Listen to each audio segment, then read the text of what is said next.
ആവേശപ്പുഞ്ചിരിപ്പുണ്ട് അജപായ വരികൾ ഉപ്പിൽ വെച്ച് നീരെല്ലാതൊന്നും തിങ്കൾ ചൊല്ലിയിട്ടില്ലെന്ന്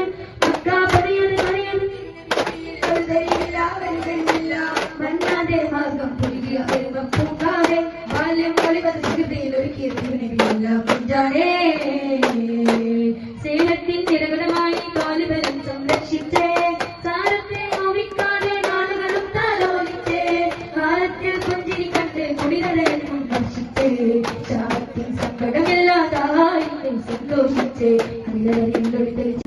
മലർവാടി പിന്നെ മരിക്കുവാനെന്താണ് തേടി കബറെന്ന് കേട്ടാൽ ചിരിക്ക് മുൻകർന്ന് കീഴിലെയും സൽക്കരിക്ക് കബറെന്ന് കേട്ടാൽ ചിരിക്ക് മുൻകർന്ന് കീഴിലെയും സൽക്കരിക്ക്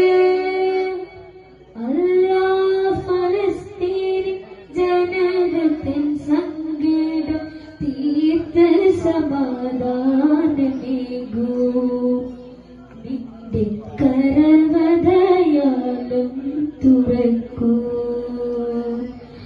അല്ലാഹ് ഫലസ്തീൻ ജനതയുടെ സങ്കടം തീർത്ത് സമാധാനമേകൂ നിന്റെ കരവതയാലും തുറക്കൂ ചെങ്കാലേ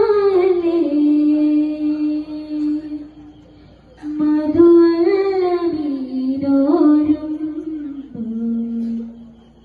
മതിയോരിലെ മഹിവന്ന രാഗം പാടിന്നല്ലോ മുഞ്ചിൽ മായിലിന്നല്ലോ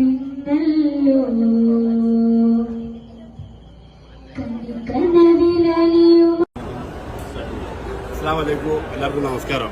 ഞാനിപ്പോൾ ഷാർജ ബുക്ക് ഫെയറിലാണ്. ഇവിടെ എല്ലാവരും വരും, കാണും, പല സൈസ് ബുക്കുകൾ വാങ്ങും കൊണ്ടുപോകും. ഇതെല്ലാം അറിയപ്പെടാത്ത നമ്മൾ താത്ത നമ്മളെ മലയാളികളെ തൃശ്ശൂർക്കാരി വടക്കാഞ്ചേരിയിലെ താത്ത കൈകൊണ്ട് എഴുതിയ 30 യൂസ് ഖുർആൻ. ഇതൊന്ന് പരിചയപ്പെടുക, എല്ലാവരുടെയൊക്കെ ഒരു കാണുകയും വേണം.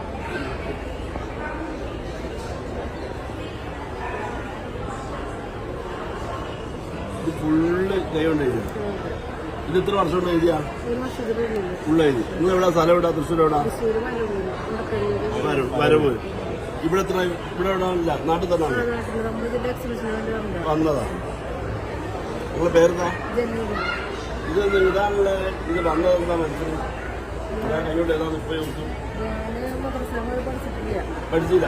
അത് പഠിച്ചില്ല. ഖുർആൻ പഠിച്ച് എഴുതിയതാ? എവിടുന്ന് പഠിച്ചത്? സ്വന്തം പഠിച്ചതാ? പക്ഷെ ഇത് കേൾക്കുന്നുണ്ടല്ലോ, ഖുർആന് മദ്രസയിൽ പോയി പഠിച്ചതല്ല, സ്വന്തം കൈബോർഡ് പഠിച്ച് ഖുർആൻ 30 ദിവസം എഴുതാറുള്ളത് ചില്ലറ കാര്യമല്ല. അപ്പൊ എല്ലാവരും വരണോ, അത് സപ്പോർട്ട് ചെയ്യും. കാരണം ഇത് ലോകത്തിൽ അറിയിക്കണം, ഇങ്ങനത്തെ ആളുകളും നമ്മുടെ മലയാളികളും കേരളത്തിൽ ഉണ്ട്. ഇതെത്ര 30 കിലോ റേറ്റ് ഉണ്ട്.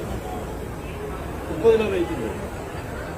ഇത് മോശമാണ്. പക്ഷെ ഒരു കാർഗോ ലഗേജിന് ഈ സാധനമല്ലേ വരും, വേറൊന്നും വരുമ്പോൾ അല്ല. നമ്മൾ പ്ലേറ്റിൽ വരുമ്പോൾ ലഗേജിനല്ലേ ഇടാൻ പറ്റും. 30 കിലോ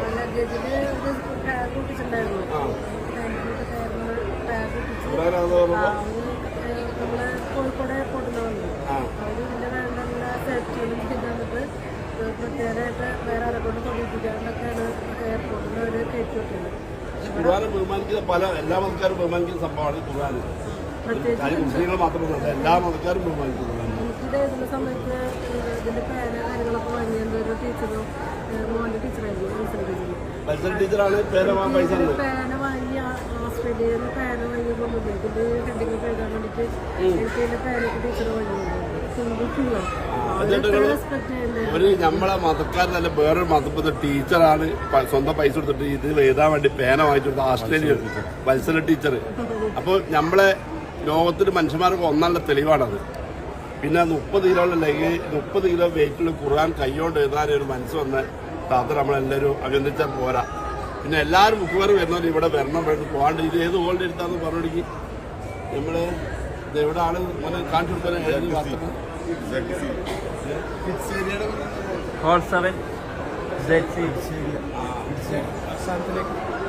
ഇതാണ് ഏരിയ കേട്ടോ.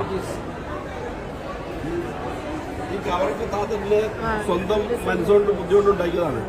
നിങ്ങൾ പറഞ്ഞത് ചെയ്താണ്. പക്ഷെ നമ്മളെ നെവ്യൂ മദ്രസയിൽ സ്കൂളിൽ പോയി പഠിച്ചതല്ല. ലോകത്തിൽ എല്ലാവർക്കും ഇരുമ കൊടുക്കാൻ കഴിഞ്ഞത് അവിടെ കൊടുത്തൊരു മനസ്സാണ്. പക്ഷെ അതൊരു മനസ്സല്ല ഗ്രൂപ്പ് തന്നിരുന്നത്. അതുകൊണ്ടാണ് ഇത് എഴുതാൻ കഴിഞ്ഞത്. അപ്പോൾ നമ്മളെന്താ പറയാനുള്ള പ്രവാസികളോട്? പ്രവാസികൾ വന്ന് കാണട്ടല്ലേ? ഞാനിപ്പോ 3 വർഷമായി ഇതൊന്ന് പുറത്തേക്ക് ഇറക്കാൻ വേണ്ടിട്ട് കൊണ്ടുവരുന്ന വീടാണ്. ആദ്യമായിട്ട് 3 വർഷം വീടിനുള്ളിൽ ഇരിക്കുന്നു. ഇപ്പോഴാണ് ഒന്ന് പുറത്തിറക്കാൻ പറ്റിയത്. പക്ഷെ ഒരു ഖുർആനുമായി നിങ്ങൾ പുറത്തൊക്കെ വന്ന് വളരെ നല്ലൊരു കാര്യമാണ്. പ്രത്യേകിച്ച് പ്രവാസികൾ ഇത് നമുക്ക് എല്ലാ സൗദിയിലും ഖത്തറിലും ഒക്കെ നമ്മൾ കൊണ്ടുപോയി കാണിച്ചു കൊടുക്കണം. എല്ലാവർക്കും മോനും ഹസ്ബൻഡ് സപ്പോർട്ട് ചെയ്തില്ലെങ്കിൽ എനിക്കിതിപ്പോൾ ചെയ്യാൻ പറ്റില്ല. അവർ രണ്ടാളും സപ്പോർട്ട് കൊണ്ടാണ് ഇപ്പോൾ ഇത് എഴുതാനും പഠിക്കാനും പറ്റിയത്. ഇതാണ് ഹസ്ബൻഡ് സപ്പോർട്ട് ചെയ്ത് എത്ര നല്ലൊരു കാര്യമാണ്. പ്രത്യേകിച്ച് പ്രവാസികൾ നാട്ടിലുള്ള എല്ലാവരും ഇത് കാണും. ഇതെല്ലാവരും കാണുകയാണ്, എല്ലാവരും ഷെയർ ചെയ്തിട്ടുണ്ടോ ഈ സംഭവം? ഇത്രയും ഒരു വർഷം കൊണ്ടാണ് ഈ സംഭവം എഴുതി താത്ത ഉണ്ടാക്കിയത്. ഇതെല്ലാവരും കാണുക, എല്ലാവർക്കും ഷെയർ ചെയ്തു. ലോകത്ത് എല്ലായിടത്തും ഈ ഖുർആൻ താത്തനെ എത്തിക്കണം. അതാണ് എനിക്ക് പറയാനുള്ളത്. ഇത്രയും പറഞ്ഞു നിർത്തുന്നു. നന്ദി, നമസ്കാരം.